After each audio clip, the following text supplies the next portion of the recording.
की हिम्मत करें।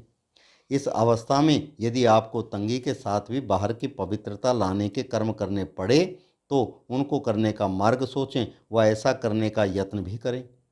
इसी प्रकार अपने मन के अंदर भी मैत्री, करुणा, मुदिता व उपेक्षा आदि भगवान के बलों से पवित्रता करनी है। दूसरे के सुख को देखकर मनुष्य का मन जल उठता है, वह दुख मानता है, यही मन की अपवित्रता है। अर्थात ऐसा दूसरे के सुख को देखकर जलने वाले मन का पवित्र साफ नहीं। उस अवस्था में मन को पवित्र करने के लिए उसके सुख में सुखी होना सीखें। यही मन को पवित्र कर रखता है। वाणी द्वारा बोले गए वचनों को भी पवित्र रखता है। यह प्रकृति ज्ञान भी नहीं अंदर जगने देती, वह बाहर संसार में भी सब अच्छे कर्म नहीं करने देती। वह ज्ञान को कैसे जगने देगी? अर्थात वह प्रकृति को केवल आलस्य, सुस्ती छा देगी, मन में क्रोध बहाती रहेगी। यह प्रकृति ध्यान तक नहीं करने देगी, प्रेरणा करेगी कि वही करो जो इस प्रकृति के रास्ते से कर्म किए हैं, वही मिथ्या झूठे ध्यान संकल्प करो, काम क्रोध में बहते रहो। ऐसा नहीं होता कि मनुष्य उस प्रकृति की तरंगों को रोककर अपने मन को शांत करने के लिए भी सोच सके। इसके लिए पहले बाहर अपने शील बर्ताव अर्थात कर्म योग को ही सुधारें। बाहर समाज में जो कुछ भी कर्म करने पड़ते हैं उनके लिए अपने जीवन को ऐसे साधें व ढालें कि उससे अपना आध्यात्मिक जीवन न बिगड़े। सब मिथ्या कर्मों से आपने टलना है। थोड़े पवित्रता जैसे अच्छे नियम रखने हैं, ऐसे ही थोड़ा खाने पीने आदि में भी संतोष रखना है। यही लोभ का उल्टा है। लोभ एक ऐसी प्रकृति की तरंग है कि उसके बीच में पक्षी, मछलियां वगैरह बंध जाती हैं, जानवर भी दुखी होते रहते हैं। मनुष्य भी लोभ आदि के कारण झूठ इत्यादि बोलता है, वह अन्य पाप कर्म करता रहता है। जब तक आप ध्यान के योग्य नहीं हुए तो ये सब अंदर की विद्याएं पता नहीं लगेगी। इसलिए अपने जीवन में इस ध्यान को उन्नत करने का सदा यत्न बनाए रखना, जिससे कि आपको सही भलाई के बारे में सत्य का ज्ञान उपजता रहे और आपको सही मार्ग पर प्रेरित करता रहे, और थोड़ा दुख में भी अपने आप को सही मार्ग पर चलने का धैर्य उत्पन्न कर दे। अब संतोष रूपी गुण को धारण करने के लिए जो वस्तु आप टालेंगे उससे दुख होगा। इस दुख को सहन करना ही तत्वरूप है। जब किसी ने कड़वा वचन बोल दिया तो प्रकृति वाला मन कहता है मैं क्यों पीछे हटूं। क्रोध में हमेशा कड़वा वचन ही निकलता है, जिसका भविष्य में परिणाम बुरा होता है। प्रकृति ये सब नहीं जानती, वह तो केवल धक्का मारकर कर्म करवाना ही जानती है। जब तक आपके अंदर समझने की अभी योग्यता नहीं तो सुनकर भी श्रद्धा से थोड़ा तप कर लो, वह जो खोटा कर्म होने जा रहा है उससे बच लें। इस प्रकृति के मार्ग से बचने में होने वाले दुख को सहन करने का नाम ही तप है। और जो वस्तु मन चाहता है, आप यदि इस मन को उधर से रोकेंगे, उसे मनचाही वस्तु नहीं देंगे तो मन के बीच में मरोड़ आता है, अर्थात मन तंगी मानता है। इस तंगी का नाम ही दुख है। दुख से डरता हुआ मन बस उधर संसार में ही जाता है जिधर से उसको आदत का सुख मिलता है। यदि इस मरोड़ को, इस तंगी को कोई थोड़ा तिल तिल जितना धीरे धीरे सहन करना सीख ले तो यह तप जो है हजम होने लग जाएगा। यह तप होते होते इतना बलशाली हो जाएगा कि एक दिन संसार के बीच में रहते हुए कितना भी कोई विरोध या दुख आ पड़े, वह मनुष्य उसे बड़े आराम से सहन कर लेगा। राग, द्वेष, मान, मोह, अहंकार आदि के कारण से जो मन में भड़काव आते हैं, उन सब भड़कावों को सहन करने में तंगी ही होती है। इस प्रकार से श्रद्धा के बल से बाहर चरित्र को सुधारना है और थोड़ा ध्यान को उन्नत करके अपने को सही मार्ग पर प्रेरित करते हुए अपने बल को और भी अधिक बढ़ाना है। थोड़ा मन को भी पवित्र रखना है, अपने मन में संतोष भी बसाए रखना है, थोड़ी तंगी भी सहन कर लेनी है, परंतु अपने खोटे कर्मों से बचने का यत्न करना है। तंगी सहन करने का नाम ही तप है। फिर इसके पश्चात थोड़ा स्वाध्याय भी करना है। स्वाध्याय यही है, अपने आप को थोड़ा समझने की कोशिश करते रहना और देखना कि मन कहाँ चला गया था, मन तो ऐसा हो रहा था, मन तो वैसा हो रहा था, इत्यादि इत्यादि। यह सब अपने आप समझना है। जब तक अपने आप को नहीं पढ़ा जाएगा तब तक कोई विशेष लाभ होने वाला नहीं। अपने अंदर की सफाई भी नहीं हो सकेगी, बुरे कर्मों से बचा भी नहीं जा सकेगा।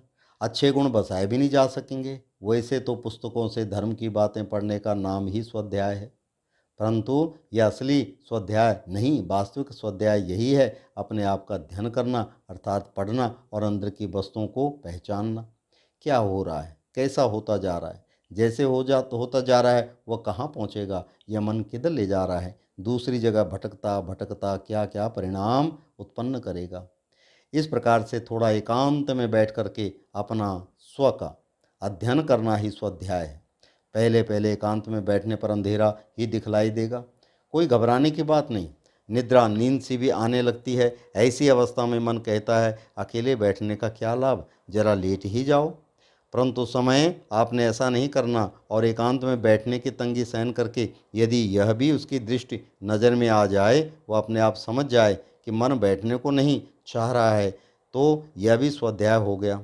थोड़ी हिम्मत भी करना, जिसका नाम वीर्य है। थोड़ा ज्ञान जगाना कि अधिक रात होने पर भी दो दो घंटे का समय व्यर्थी बातचीत करने गप्पे मारने में लगा देते थे। इसलिए इस ध्यान स्वाध्याय करते हुए जागने के कार्य में भी 15 मिनट बैठकर देखते हैं मन किधर जा रहा है, तब पता चलेगा मन बैठना नहीं चाहता, तंगी हो रही है। ऐसी अवस्था में अपने मन से कहे और प्रेरित करे, कोई बात नहीं, दुख से ही सारे कर्म होते हैं, इसलिए बैठने का थोड़ा दुख भी झेले।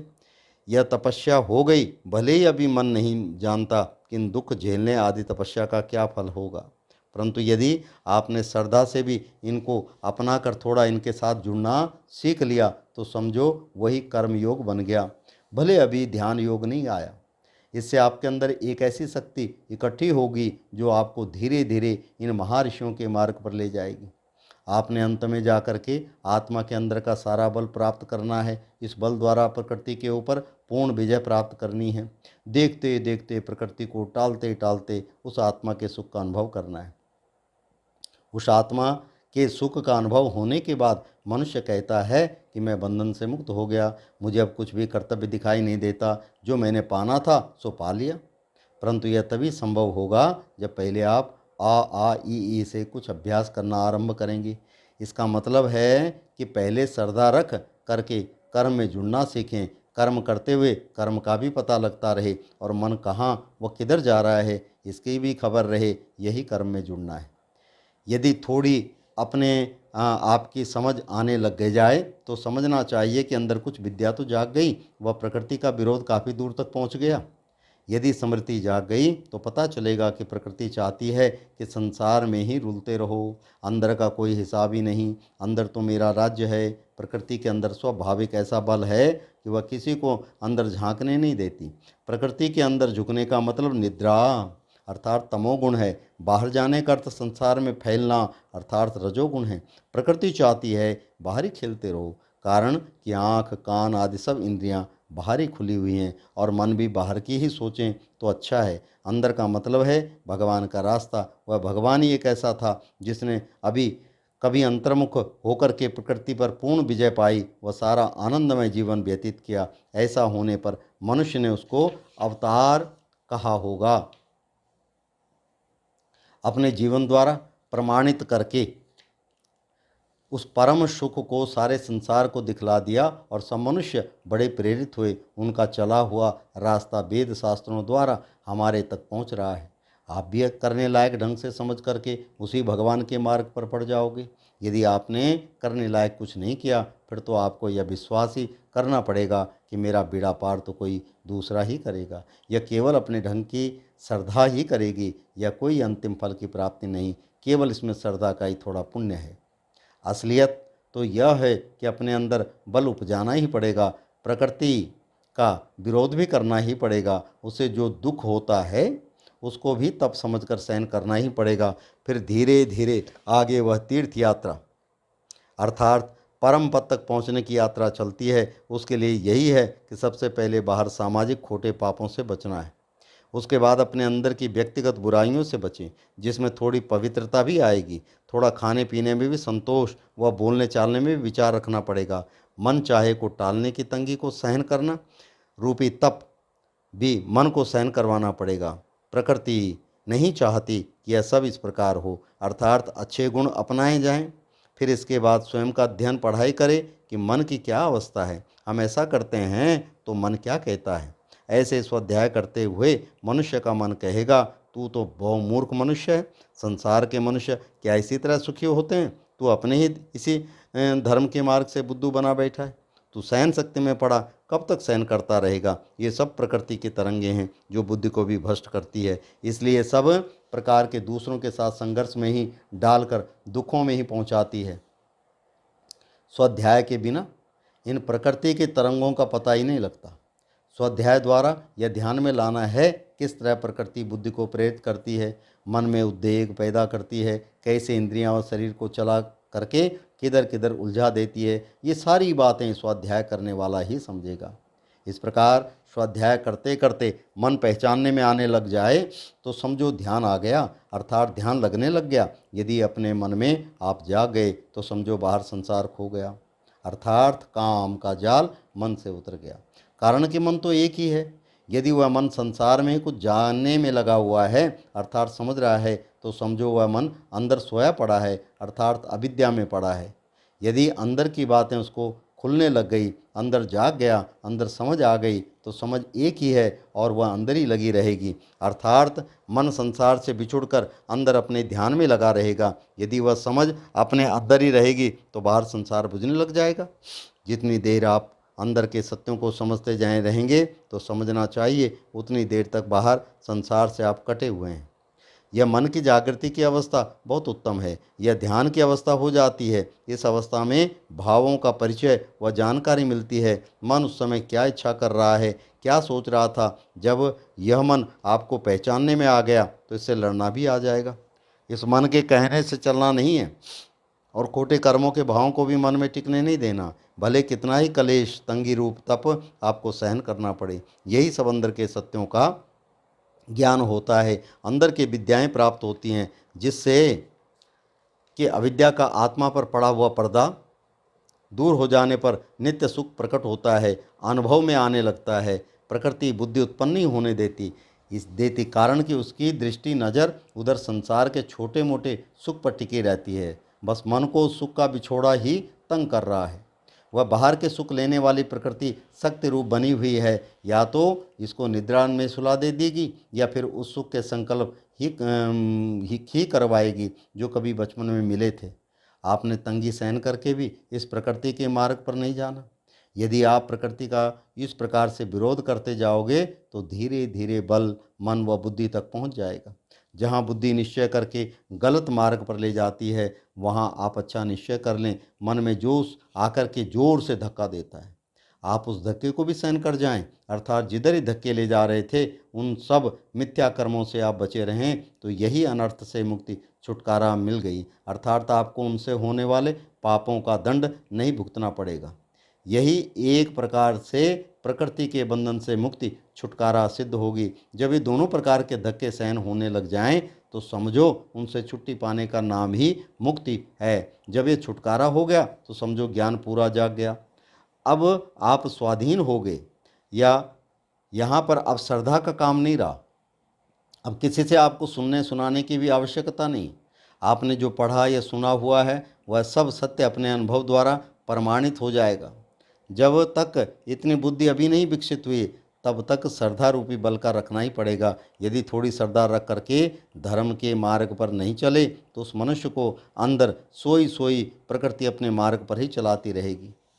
प्रकृति के तत्व काम क्रोध लोभ मोह मान व अहंकार आदि भड़क पड़ते हैं। भड़के हुए मन के अंदर उत्तेजित होकर के वे खोटे भाव ही पैदा करते हैं। जैसे किसी दूसरे मनुष्य से अपने को थोड़ा दुख तो होगा, दुख से भड़की हुई बुद्धि झटपट निश्चय यही करती है यह मेरा बैरी है, वह दुष्ट मनुष्य है, यह मिथ्या खोटा निश्चय है। इस अवस्था में अपने मन व बुद्धि से पूछे कि कितना ज़्यादा दुख हुआ है, जो कि मना तो अमुक मनुष्य को अपना बैरी और दुष्ट समझ रहा है।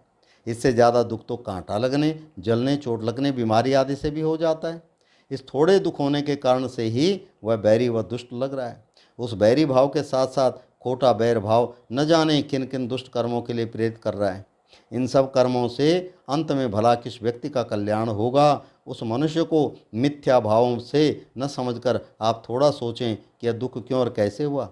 तब आपको मालूम होगा यह केवल अपना सुख चाहने वाली प्रकृति मुझे श्वास नहीं लेने देती। वह आदत का सुख न मिलने के कारण यह इतनी भड़की हुई शक्ति ही मुझे परेशान कर रही है, बुद्धि को भी मिथ्या निश्चय करने के लिए प्रेरित कर रही है। इसी प्रकार सब देहों के अंदर भी यही एक बनी बैठी है।